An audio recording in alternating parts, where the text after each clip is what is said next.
Hello friends, welcome back to my channel. ட்ராமாக்குள்ளே போகிறதுக்கு முன்னாடி மறக்காமல் இந்த வீடியோக்கு ஒரு லைக்கை போட்டுருங்க. சரி வாங்க ட்ராமாக்குள்ளே போயிடலாம்.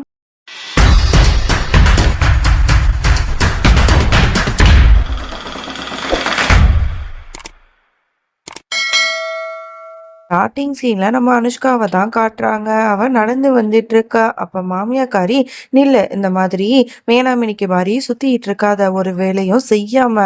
அதனால நான் சொல்றது இப்ப நீ பண்ணிதான் ஆகணும். போய் மால்ல அந்த மாதிரி மிளகாய் எல்லாம் காயுது, அதெல்லாம் போய் எடுத்து நல்லா வந்து ஹவுஸ் ஒய்ஃப் மாதிரி இது குடும்ப பொண்ணா அப்படிங்கிற மாதிரிலாம் வந்து சொல்லிட்டு போறா. எங்க அனுஷ்காவும் என்ன சொல்றதுன்னு தெரியாம அவளும் மாடிக்கு போயிட்டு எல்லா வேலையும் பண்றதுக்காக போயிடுறா. இங்கே வந்து அந்த கிழவன் இருக்கான்ல, அந்த அங்கிள், அவனை தான் காட்டுறாங்க. அவன் வந்து வீட்ல வேலை செய்யற ஒரு பொண்ணை வந்து வேலைக்காரி பொண்ணை பார்த்து ஒரு மாதிரி தப்பான பார்வையில பார்த்துட்டு இருக்கான். அப்ப வந்து அவன் அந்த பொண்ணு வந்து பைப்ல வந்து செடியில தண்ணிக்கெல்லாம் ஊத்திட்டு இருக்கா. உடனே இவன் என்ன பண்றான், அந்த பைப்பை எடுத்து அந்த பொண்ணு மேல அப்படியே கண்ட மெனிக்கு அடிக்கிறான். அடிச்சுட்டு ரொம்ப தப்பு தப்பா பேசி சிரிச்சிட்டு இருக்கான். இதெல்லாம் மாடியில இருந்து பாக்குற அனுஷ்காவுக்கு பயங்கரமா கோவம் வருது. இந்த கிழவன் சரியான பொம்பளை பிடிக்கையா இருக்கான், இவனுக்கு பாடத்தை கத்துக் கொடுக்கணும் அப்படின்னு சொல்லிட்டு அங்க மாடியில நிறைய மிளகா பொடி காயுது. அதை வந்து அப்படியே மேலேருந்து கீழே வந்து கொட்டிடுறா. அது ஃபுல்லா அவனோட தலைமையில கொட்டி ஐயோ அம்மா அப்படின்னு சொல்லிட்டு கத்திட்டு இருக்கான். அப்புறம் நம்ம அனுஷ்கா அப்படியே ஸ்டைலா இறங்கி வந்து அப்படியே வந்து அவனை திட்டிட்டு இருக்கா. அவனுக்கு கொஞ்சம் கூட வெக்கமா இல்லைல்ல, நீலாம் ஒரு மனுஷனா? இப்படி வந்து ஒரு பொண்ணுங்களை கூட நிம்மதியா இருக்க விட மாட்டேற, மருமகளா இருக்கிற என்னையும் இப்படிதான் பார்த்த, வீட்டுல வேலை செய்யற பொண்ணையும் இப்படிதான் பாக்குற, அப்படி இப்படின்னு சொல்லிட்டு கண்ணா பின்னான்னு திட்டி விடுறா. அப்ப மாமியாக்காரி வந்து தன்னோட புருஷனோட நிலைமையை பார்த்து ஐயோ என் புருஷனுக்கு என்னாச்சு அப்படி இப்படின்னு சொல்லிட்டு பதறிட்டு இருக்கா. நம்மளோட அனுஷ்காவும் கண்டுக்காம அங்கேருந்து போயிடுறா. இங்க அனுஷ்கா யுவராஜ் 2 பேருமே சேர்ந்து வீட்ல இருந்து கிளம்பி கோர்ட்டுக்கு தான் போயிருப்பாங்க. அங்க வந்து எதுக்காப்புல பாட்டியும் வராங்க. பாட்டி வந்து இவகிட்ட பேசுறதுக்கு வந்தா, அவ வந்து மூஞ்சி திருப்பிட்டு அங்கேருந்து போயிடுறா. இவங்க எல்லாரும் எதுக்காக வந்திருப்பாங்க அப்படின்னா, அனுஷ்காவோட உயிர் தங்கச்சி இருக்கால, அவளை வந்து ரேப் பண்ணி கொலை பண்ணியிருப்பாங்க. அந்த கேஸ் விஷயமா தான் இந்த கோர்ட்டுக்கு அவ வந்திருக்கா. இங்க அந்த மாதிரி தங்கச்சிக்காரிய கொலை பண்ணது வேற யாரும் இல்ல, வீட்டுல வந்து யுவராஜோட அண்ணி இருக்காங்கல்ல, அவங்களோட புருஷன் தான். அந்த ஆளும் அவனோட தம்பிங்க, அவனோட குரூப் எல்லாருமே கோட்டு விழாக்க வராங்க. வந்த உடனே அந்த கிராமத்துல இருக்கிற எல்லா ஆளுங்களுமே வந்து வாழ்க வாழ்க எங்க தலைவரே வாங்க அப்படின்னு சொல்லிட்டு என்கரேஜ் பண்ணிட்டு இருக்காங்க. அதெல்லாம் பார்த்துட்டு அனுஷ்காக்கு செம்மையா காண்டாவுது. அவனும் ரொம்ப ஆட்டிடியூடா வந்து அந்த இடத்துல வந்து திமுறா நிக்கிறான். அவனை பார்க்க பார்க்க இவளுக்கு அழுகையா வருது. தன்னோட தங்கச்சியை வந்து கடத்திட்டு போய் இவனை எவ்வளவு கொடூரமா கொலை பண்ணாங்கிறதெல்லாம் நினைச்சு பார்த்துட்டு இவங்க எல்லாருக்கும் நான் தண்டனை வாங்கி கொடுப்பேன் அப்படிங்கிற மாதிரியே பேசிட்டு இருக்கான். அப்பதான் வந்து இந்த மாதிரி ஜட்ஜி சொல்றாங்க, சரி உங்களோட வழக்கறிஞர் யாரு அப்படிங்கிற மாதிரி கேட்கும்போது உடனே வந்து அனுஷ்கா சொல்றா, இந்த மாதிரி நான் தான் என்னோட தங்கச்சிக்காக நான் தான் வாதாட போறேன் அப்படின்னு சொல்லிட்டு போயிட்டு லாயர் ட்ரெஸ்ஸை போட்டுட்டு அப்படி கெத்தா வந்து நிக்கிறா. பார்க்கவே செம்மையா இருக்கும். உடனே பாட்டிலாம் வந்து அவளை பார்த்துட்டு ரொம்ப பெருமைப்படுறாங்க. ஏன்னா இவ லாயரா ஆகணும்னு சொல்லிட்டு பாட்டிக்கும் தங்கச்சிக்கும் ரொம்பவே ஆசை. பாட்டியை பார்த்துட்டு அவங்க காலில் ஆசீர்வாதம் வாங்கணுங்கிறதுக்காக பேப்பரை கீழே போட்டு அவங்களுக்கே தெரியாம அவங்கள காலை தொட்டு ஆசீர்வாதம் வாங்கிப்பா. அப்புறம் வந்து அப்படி நடந்து இந்த மாதிரி வாதாடுறதுக்காக போவா. பர்டிகுலரா அவங்க காலில் விழுந்த அந்த சீனை பார்க்கும்போது உங்களுக்கு எந்த தமிழ் மூவி ஞாபகத்துக்கு வந்துச்சுன்னு சொல்லிட்டு மறக்காம கீழே கமெண்ட் பண்ணுங்க. அதோட நம்மளோட அனுஷ்காவும் வந்து இந்த மாதிரி என்னோட தங்கச்சி வந்து அவ்வளவு நல்லவளா இருந்தா, அவளை வந்து இவ்வளவு மோசமா வந்து என்ன பண்ணாங்க, அவளை வந்து கடத்திட்டு போயிட்டு அவளை கொடுமைப்படுத்தி ரேப் பண்ணியிருக்காங்க. இதுக்கான தண்டனையே இவங்களுக்கு நான் கொடுத்தே ஆகணும் அப்படின்னு சொல்லிட்டு ரொம்ப வந்து கஷ்டப்பட்டு வாதாடி போராடிட்டு இருக்கா. ஆனா அந்த எதிரிங்களுக்கு ஆப்போசிட் சைட்ல உள்ள லாயரும் வந்து ரொம்ப திமிரா பேசுறா. இவங்க எல்லாம் பொய் சொல்றாங்க அப்படின்னு சொல்லிட்டு நிறைய ஆதாரத்தை காட்டுறான். உடனே வந்து அனுஷ்காக்கு என்ன பண்றதுன்னு தெரியல. ஜட்ஜி கேட்கிறாரு, கடைசியா நீங்க ஏதாவது ஆதாரம் வச்சிருக்கீங்களா அப்படின்னு சொல்லிட்டு.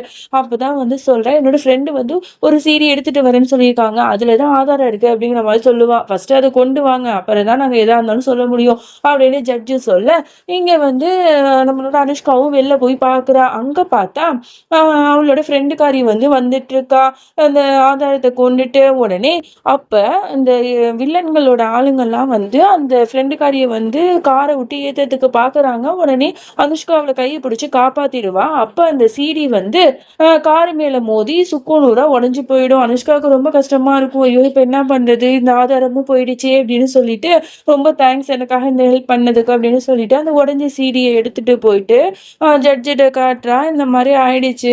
ஆனா இதுல தான் முழு ஆதாரமும் இருந்துச்சு. இவனுங்கள நீங்க வந்து சும்மா விட்றாதீங்க. இந்த நாய்ங்கலாம் வெளில வந்துச்சுன்னா, கண்டிப்பா நெறைய பொண்ணுங்களோட வாழ்க்கையே சீரழிஞ்சிரும் அப்படின்னு சொல்லிட்டு எவ்வளதோ சொல்லி பாப்பா. ஆனா ஜட்ஜு வந்து இல்லம்மா, நீ சொல்ற வார்த்தைய மட்டுமே வச்சு நாங்க எதுவுமே பண்ண முடியாது. ஆதாரம் வந்து அவங்களுக்கு இது பக்கமா தான் இருக்கு. அதனால அவங்கள நாங்க விடுவிக்கிறோம் அப்படின்னு சொல்லிட்டு, அந்த பொறுக்கி பசங்கள அ ரிலீஸ் வந்து பண்ணிர்றாங்க. அனுஷ்காவுக்கு ரொம்ப மனசு உடைஞ்சு போயிடுது. அப்படியே வருத்தப்பட்டுட்டு அப்படியே நடந்து வரா.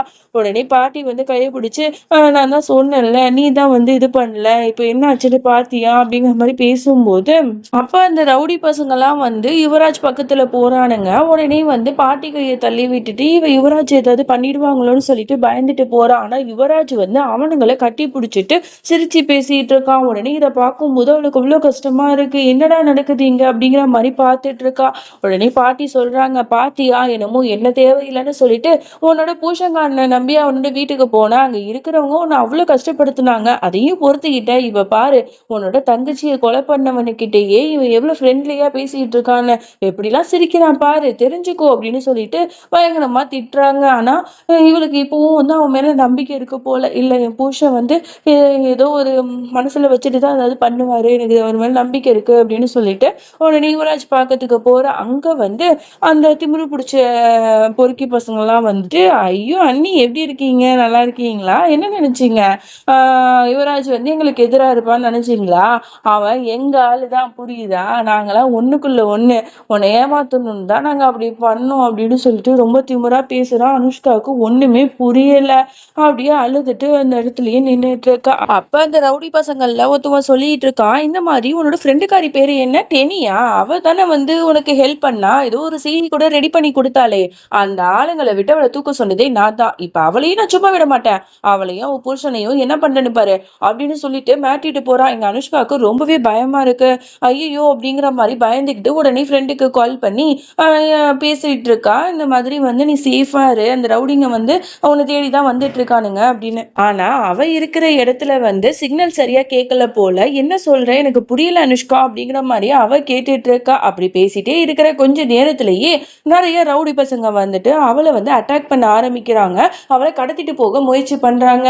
கரெக்டா அந்த இடத்துல அவளோட புருஷங்கார இருந்ததுனால அவங்க எல்லாத்தையுமே பயங்கரமா சண்டை போட்டு என்ன பண்றா, தன்னோட பொண்டாட்டியை வந்து காப்பாத்துறதுக்கு பாக்குறான். ஆனா அவனுங்கெல்லாம் வந்து ரொம்பவே வந்து மோசமா போட்டு அடிச்சிட்டு இருக்காங்க. கரெக்டா அந்த இடத்துக்கு அனுஷ்காவும் வந்து அவங்கள காப்பாத்துறதுக்காக பாக்குறா. ஆனா முடியல. அப்ப என்ன பண்றானுங்க, அங்கேயே தப்பிச்சு ஓட போகும்போது இந்த ஃப்ரெண்டுக்காரியோட புருஷன் தடுக்கிறானா. உடனே அவனையும் அள்ளி போட்டு அப்படியே கடத்திட்டு போயிடுறானுங்க. உடனே அனுஷ்காக்கும் டெனிக்கும் என்ன பண்றதுன்னு தெரியாம அப்படியே முழிச்சிட்டு இருக்கா. ஐயோ என் புருஷன் இப்படி போயிட்டானே என்ன பண்றது, இவங்கெல்லாம் யாரு எதுக்கு வந்தாங்க எனக்கு ஒண்ணுமே புரியலையே அப்படிங்கிற மாதிரி ஃப்ரெண்டுக்காரி சொல்ல, அப்பதான் அனுஷ்கா சொல்லிட்டு இருக்கா, எல்லாமே என்னாலதான். நான் உனக்கு கிட்ட வந்து சொன்னேன்ல இந்த மாதிரி ஆதாரம் ரெடி பண்ண அப்படின்னு சொல்லிட்டு அவனுங்க ரிலீஸ் ஆயிட்டானுங்க. அதனாலதான் உன்னை பழி வாங்க இப்படி பண்றானுங்க அப்படிங்கிற மாதிரிலாம் சொல்லும் போது, இப்ப என் புருஷனை எப்படி காப்பாத்துறது அப்படின்னு சொல்லும் போது, நீ ஒன்னும் கவலைப்படாத, அவரை காப்பாத்த நான் உனக்கு துணையா இருக்கேன் அப்படிங்கிற மாதிரி நம்ம அனுஷ்காவும் வாக்கு கொடுக்குறான். ஆக்சுவலி வந்து இந்த டெனிங்கிற அந்த ஒரு கேரக்டர் இருக்குல்ல, இவளை நீங்க பார்த்திருப்பீங்க. ஏன்னா ஒரு 2018 நினைக்கிறேன் சம்திங் அந்த மாதிரி சமயத்துல தான் என்னருகில் நீ இருந்தால் அப்படின்னு சொல்லிட்டு தில் சே தில் தக் அப்படின்னு சொல்லிட்டு ஹிந்தியோட ஒரிஜினல் நேம் அந்த டிராமா வந்து தமிழ்ல வந்து போட்டிருந்தாங்க.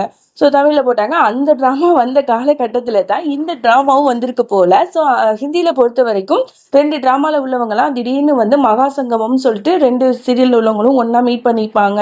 அந்த மாதிரிலாம் வரும்ல, அந்த மாதிரி சீன் தான் இப்போ போயிட்டு இருக்கு. ஸோ உங்களுக்கு தெளிவுபடுத்தணுங்கிறதுக்காக தான் இப்போ எக்ஸ்பிளைன் பண்ணேன். இந்த டிராமா அதாவது என்னருகில் இருந்தாலுங்கிற அந்த டிராமா பார்த்தவங்க யாராவது பிடிச்சவங்க இருந்தீங்கன்னா மறக்காம கமெண்ட் பண்ணுங்க.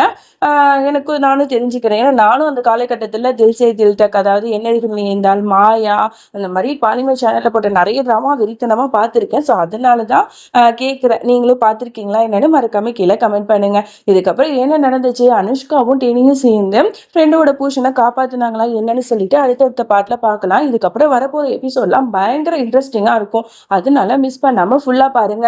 அதுக்கு ஒண்ணே தான் நீங்க பண்ணணும், நம்மளோட சேனலை சப்ஸ்கிரைப் பண்ணி வச்சுக்கோங்க. அப்பதான் நான் போடுற வீடியோ உடனுக்குடன் உங்களுக்கு வந்து சேரும். ஓகே ஃப்ரெண்ட்ஸ், நெக்ஸ்ட் வீடியோல பார்க்கலாம். பாய்.